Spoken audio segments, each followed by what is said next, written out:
اليافعي هو راس حمير والعمد.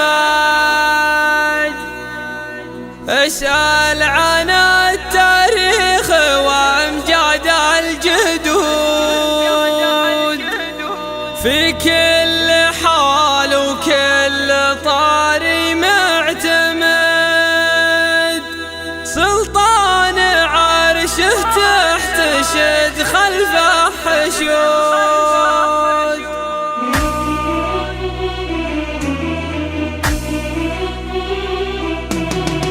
اليافعي هو راس حمير والعمد. اسأل عن التاريخ وامجاد الجدود في كل حال وكل طاري معتمد. سلطان عرشه تحتشد خلفه حشود. متوارثين النوم الساهب بن وجد حكمه ونخوه مرجله عز وجود. وسط البخاري عندنا مثل وسند عن وصف حمير يا حزامي والزنود. راس العرب والناب صلب ومتحد من يافع عالم جاد والعالم شهود. واليافعي لو قال يوفي بالوعد وفي ولا يخلف بقوله والعهود. يا قاري التاريخ راجع واجتهد واسأل عن الفسطاس والجيزة وعود. أجدادنا كانوا لدين الله مدد في صف من العاصي قادات وجنود. والكل طامح كيف يوصل للأحد من بعدها يغنم بجنات الخلود. واللي نخان دومي يبشر بالسعد تاتي الطلايع والذخاير والوفود. بجيوش يافع كلها عد وعتد ليشربون الدم من وسط الكبود. أهل المعارك والبنادق والمدد تسمع صهيل خيولهم مثل الرعود. كم سلطنة لليافعي يرض واحد والهاسيات وجيشها مثل الأسود. حتى البريطاني من النكسة شرد والهيمنة وصلت إلى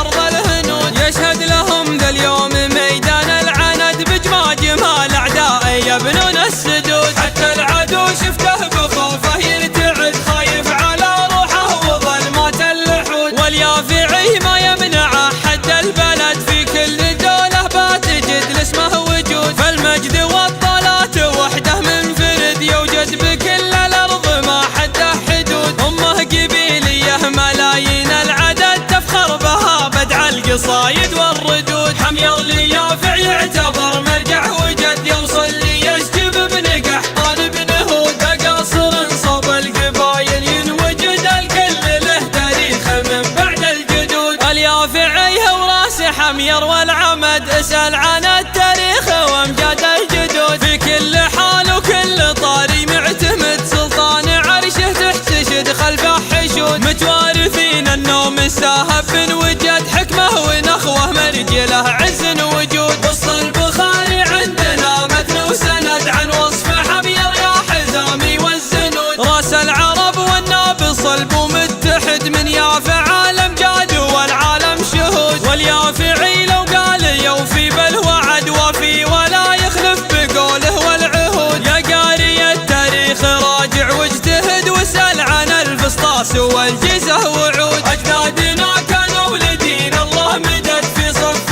من العاصي قادات وجنود. والكل طامح كيف يوصل للأحد من بعدها يغنم بجنات الخلود. واللي نخان دومي يبشر بالسعد تاتي الطلايع والذخاير والوفود. بجيوش يافع كلها عد وعتد ليشربون الدم من وسط الكبود. أهل المعارك والبنادق والمدد تسمع صهيل خيولهم مثل الرعود. كم سلطنة لليافعي يرض واحد والهاسيات وجيشها مثل الأسود. حتى البريطاني من النكسة شرد والهيمنة وصلت إلى أرض الهنود. يشهد لهم ذا اليوم ميدان العند بجمع جمال أعدائي يبنون السدود. حتى العدو شفته بخوفه يرتعد خايف على روحه وظلمات اللحود. واليافعي ما يمنع حد البلد في كل دولة باتجد لاسمه وجود. فالمجد والطلات وحده منفرد يوجد بكل الأرض ما حده حدود. أمه قبيلية ملايين العدد تفخر بها بدع القصايد والردود. حمير